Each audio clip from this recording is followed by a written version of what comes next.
All right, ladies and gentlemen, MrSotko here. Welcome back to the channel. Got a whole bunch of good crypto news stuff for you today. And the first thing I want to talk about is $1 billion blockchain. EOS is in trouble, as the research shows. And this kind of makes a lot of sense, as when EOS came out, it had a $4.5 billion ICO, the biggest ever ICO. Not only that, they kept like 10 or 20% of the EOS coins, and at the time that equaled to about another $1 billion worth of coins. So really, the total ICO was something like $5 or $5.5 billion in total that essentially the developers got for a Dapps coin similar to Ethereum. The only problem is that it was sort of a it was sort of run by 21 or sort of like 20 node operators that held the decision-making power on the network. They could actually refund, they could take away transactions, stop transactions, this, that, or the other thing, and also vote on it as well, which could easily lead to sort of a mafia mentality where a few of them could oust one of them, or a few of them could be paid off to do this, that, or the other thing. So it was sort of doomed from the start, and a lot of people sort of bashed anybody who bashed EOS in response to that, but I think those were mostly people who had bought into the ICO or had way too much EOS in their bags, and I can typically spot that pretty easily. If you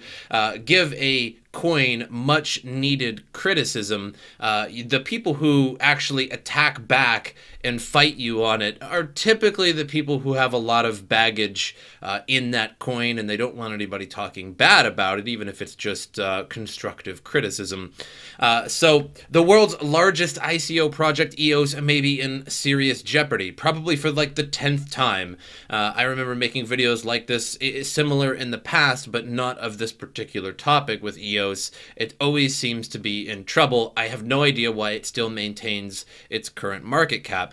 Developers working on the EOS platform fell more than 85% compared to a year ago, according to news research. As a result, code updates tracked on GitHub were down a whopping 94%. So basically, there hasn't been any. Like 94% reduction, that's virtually everything for the beleaguered protocol over the same period as well.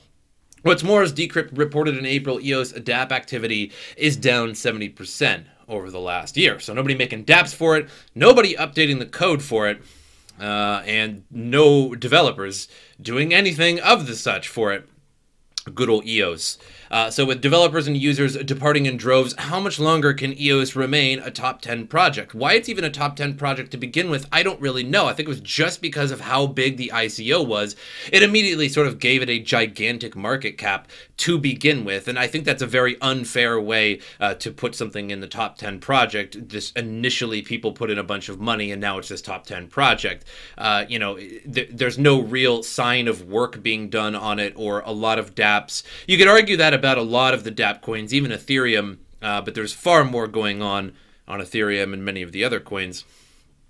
EOS purportedly raised more than $4 billion over the course of its year-long ICO, and then since then, developers have added about 325 Dapps and 515 smart contracts to the platform, which is not much, I mean, in 2 years. By comparison, Ethereum developers have released 2,900 Dapps and more than 4,500 smart contracts. The Outlier Ventures reports that notes Ethereum dominates the decentralized computing space with 80% of all smart contracts and Dapps, calling the protocol home. EOS is a distant second with only 9%. The research also shows trouble lurking from Tron, which saw active development decline by more than 50% and 96% fewer code updates, while Justin Sun's pet project has a market cap of less than half the size of EOS. Tron has seen considerably more attention via acquisitions and high-profile meetings. So I will give it that.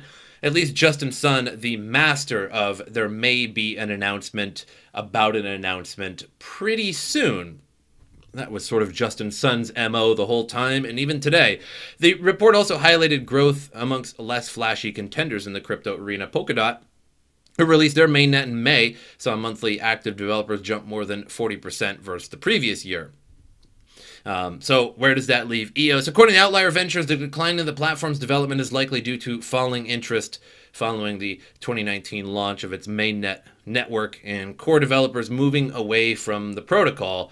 Nevertheless, the protocol still maintains the second largest user base after Ethereum at nearly 15,000 average daily active users, which is just pales in comparison to Ethereum, yet still second place. Another thing with Tron is that Tron is paying developers to move on over to Tron. And if you have to pay developers to actually move on, it's probably not that good. So again, Justin Sun, the master of marketing, and he'll basically pay to have Twitter followers. He will pay developers to come on over and abandon their other projects, or at least create a similar project on the Tron network as well. Now, I'd certainly love to get paid, and I don't blame developers for actually moving over and doing this, especially if you receive $500,000 to make a simple smart contract called FOMO 3D to migrate to Tron.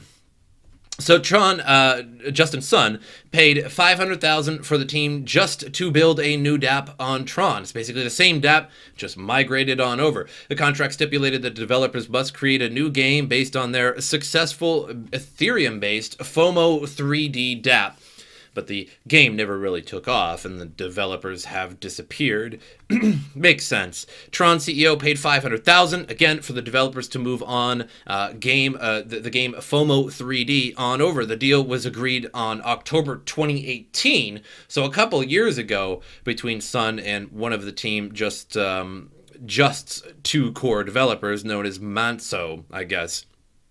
So after the contract was signed, the game took a year to develop, which I'd imagine it would, especially like once you get your money up front. If that was like, hey, once it's developed, we'll give you $500,000, boy, that would have came a lot faster, huh, than a whole year, you bet. But when you pay people up front, well, they don't work too fast because there's not much incentive anymore.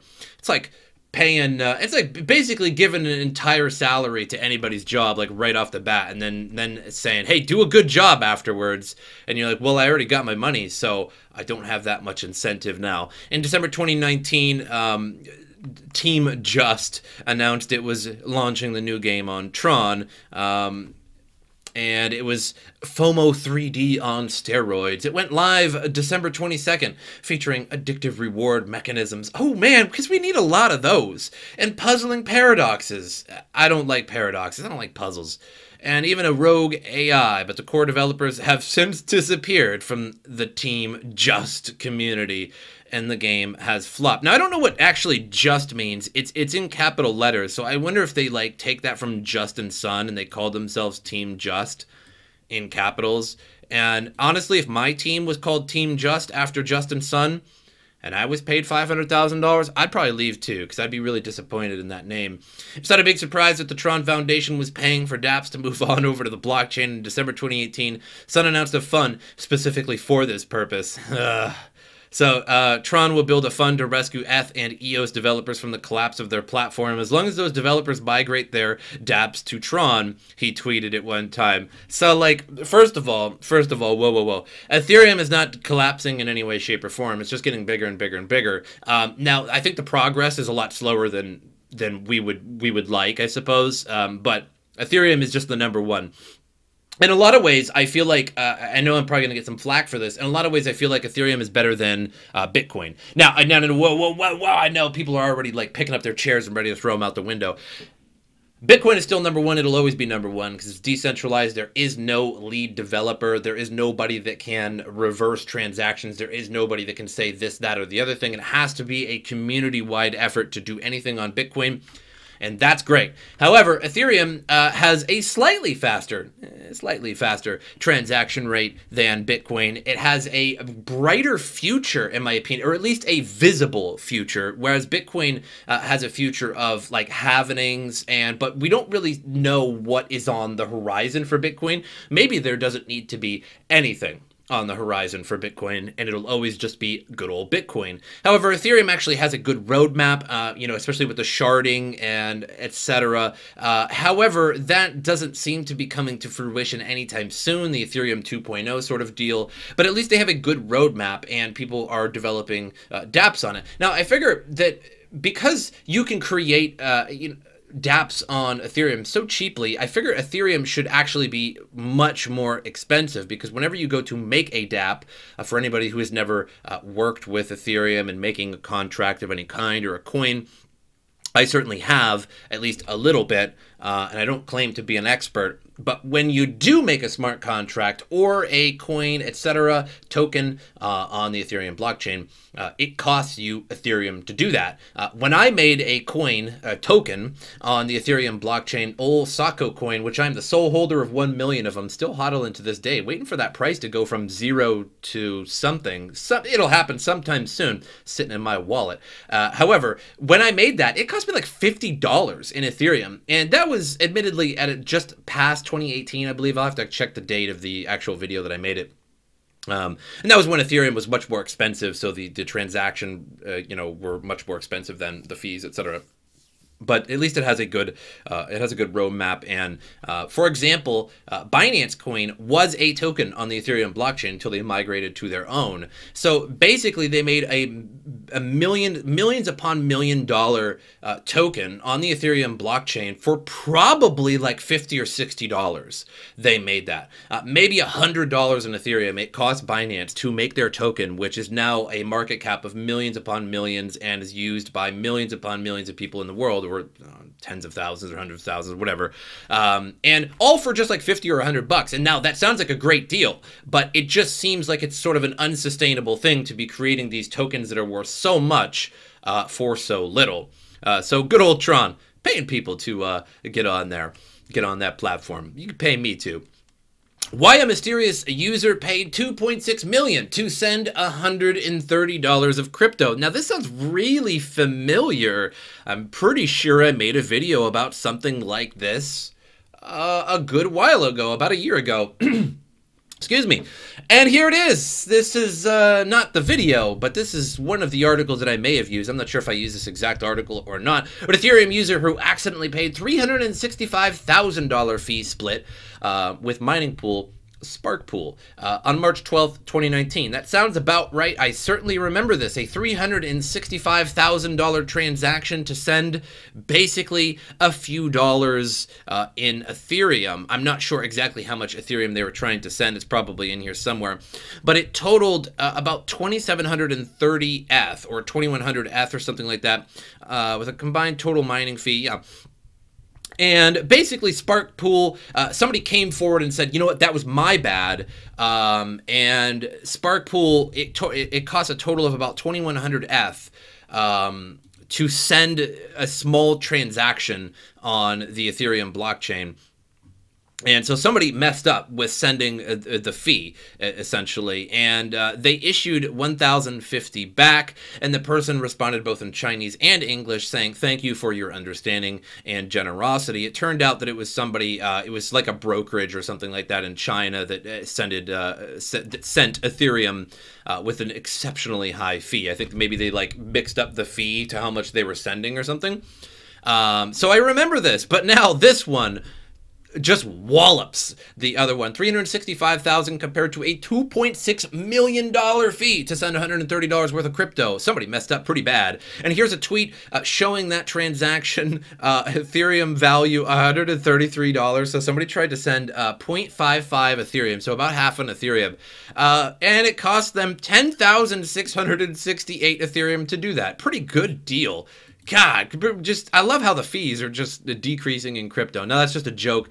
This person did make a mistake. Normally, it costs you, I think, like 15 or 20 cents or something like that to send on the Ethereum blockchain. The transaction contained a fee of more than 10,000 Ethereum, equivalent to $2.6 million. On the Ethereum blockchain network, users can send and receive crypto payments or smart contracts by paying a fee to the miners, just pretty much like every crypto coin for the most part. According to Ethereum Gas Station, the recommended fee for a standard transaction is about 15 cents. For faster transactions, the fee can go up to about 20 cents. So the latter, so basically, the Ethereum payment in question attached a fee that is over 13-fold larger than the recommended cost. I think it's more than 13-fold. Did somebody mess up with that number there? I think it's more like I think it's more exponential than that. In an interview, product marketing manager and ETHub co-founder Anthony Sassano said the absurdly high fee is either a mistake or possibly an attempt at money laundering. And I remember that the people were thinking that this could potentially be a money launderer as well. That was that back then when that happened, that $365,000 fee, there was potentially money laundering as well. However, the latter is unlikely because the fees go to miners on Ethereum network. Unless the miners are working together with the sender, there is a higher probability that it was mistakenly sent, which I agree with because again, if you just send a huge transaction like that, you would have to have a lot of miners on your side to get all those fees back. Otherwise, it's just going to go out into nowhere, and you just essentially gave a ton of people a bunch of money. It could have been a mistake, some form of money laundering or washing. It was mined by Spark Pool, so they could send that Ethereum back to the original owner if they wanted to. He also explained that the wallet address that sent the transaction likely comes from a crypto exchange. If so, in theory, the exchange could communicate with the mining pool to try to recover the multi-million-dollar fee.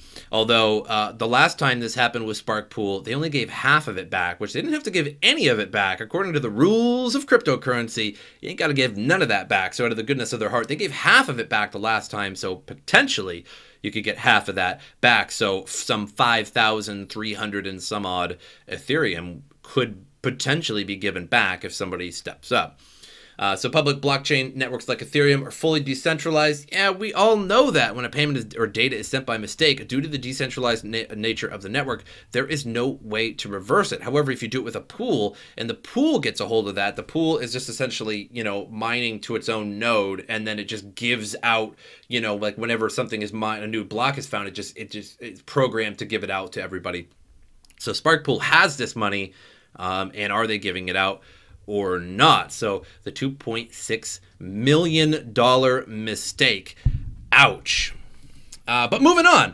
Ethereum mining revenue increases by 46%. All of a sudden, wow, how convenient. Ethereum miners revenue increased by 46% after somebody paid $2.7 million in transaction fees, as reported to Glassnode. Again, remember, with Ethereum, Bitcoin, etc., these proof-of-work coins, those transaction fees go to miners. So that's why when you see, in the Bitcoin blockchain, instead of just 6.25 Ethereum going out to whoever, successfully completed a block or mined a block, it's usually more than that. There's usually like a 0.1 extra Bitcoin in there or something like that. And that is all of the fees of everyone throughout the world sending Bitcoin, and they'll go to the winner, usually to a pool 99.9% of the time, at least lately, to a pool in the past, I don't know, probably 6-7 years.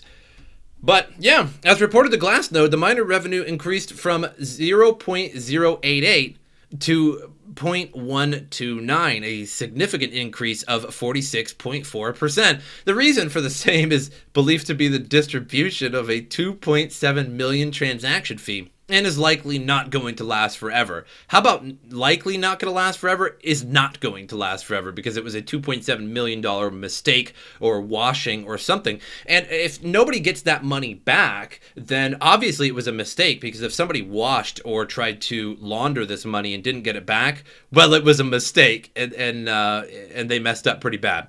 As indicated by information from Glassnode on-chain crypto examination firm, the one-day moving normal of Ethereum exchange volume dropped to a low of 31,902 ETH. The last time this measurement was at a modest point in mid-April, when the alt was exchanging at near $150. But you can see here, here's the miner revenue fees. And we're going along, and we've dumped quite a bit. And then all of a sudden, wow, this gigantic jump right here of somebody spending $2.7 million. So we don't know if it's going to go back. Obviously, this went out, so nobody claimed this from Spark Pool, and apparently they haven't given it out. They have not given it back. I think they were waiting for it, and they decided to disperse the $2.6 million and they're, you know, like the article saying here, you know, they'll have to communicate with the Spark pool, but obviously that didn't happen, and it went out to all of the miners, because now we have these articles. Oh, it's 46% increase mining revenue. You're like, wow, maybe I should hop on Ethereum, but it's really because of somebody's $2.7 million mistake. Now, moving on to CoinMarketCap here, we dumped pretty hard. We were at 8,900 Bitcoin. Everything dumped on us, and even my beloved Tezos at the moment. I'm sort of on a Tezos kick in trading. If you guys haven't seen Tezos on an exchange, it's pretty great.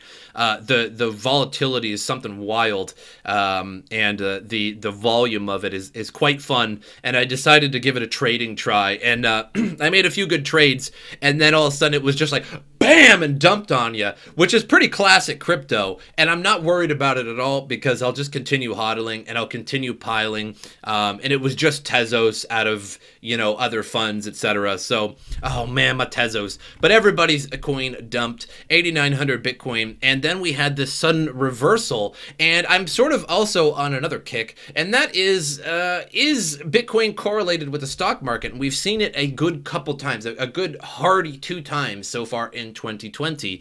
We had the all-time high of 29,000 Dow, and when we dumped to 19,000, Bitcoin dumped hard pretty much right after. It just followed the stock market, and it was like, that seems pretty correlated. And everybody was saying, oh, Bitcoin is an uncorrelated asset because, well, I mean, that just makes total sense. But is it really, as we haven't seen much stock market turmoil since Bitcoin's existence in 2009 up until this year, when we've seen 29,000 go to 19,000, which is a 10,000 difference, which is the biggest drop the Dow has ever seen in the history of the market. Now, you know, the Great Depression or something like that, or I think there was an 1980s depression as well. Now those were pretty bad, but this was the biggest single drop.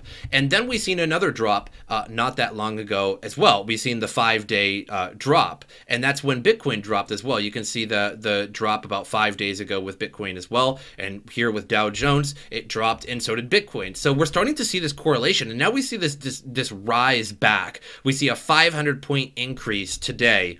I believe it was today. We've seen a 500-point increase in the Dow. And again, now we see this increase in crypto across the board. So I'm starting to get a hunch. And now I'm going to start, at the end of my videos, I'm really going to start looking at the Dow Jones and the stock market in general and cryptocurrency to see what's going on. Because normally we see a dump in the crypto market, or excuse me, the stock market so far this year. It seems like the correlation has just started in 2020. Back in 2019, 18, and back, we didn't see any correlation.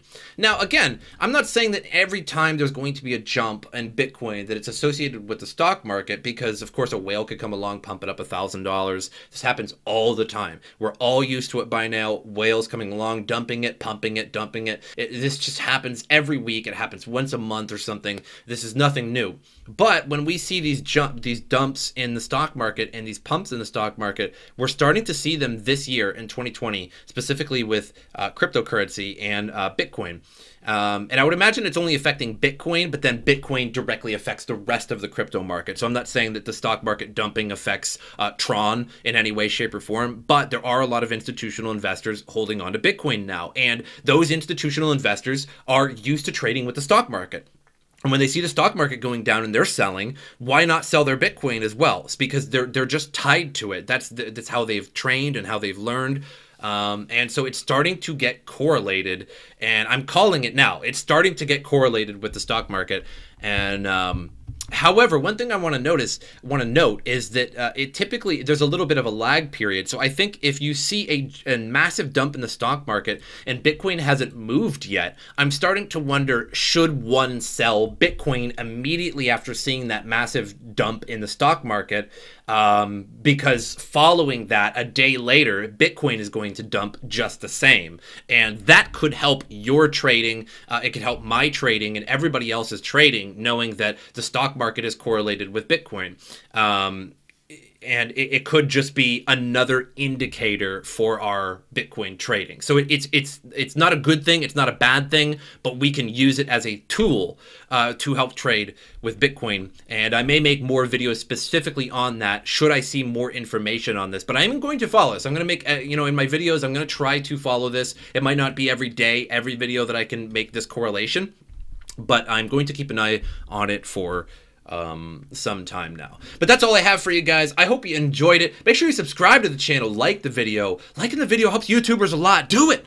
It's so easy. Even dislike, that's fine too. But I hope you guys enjoyed it. And as usual, I'll see you guys next time.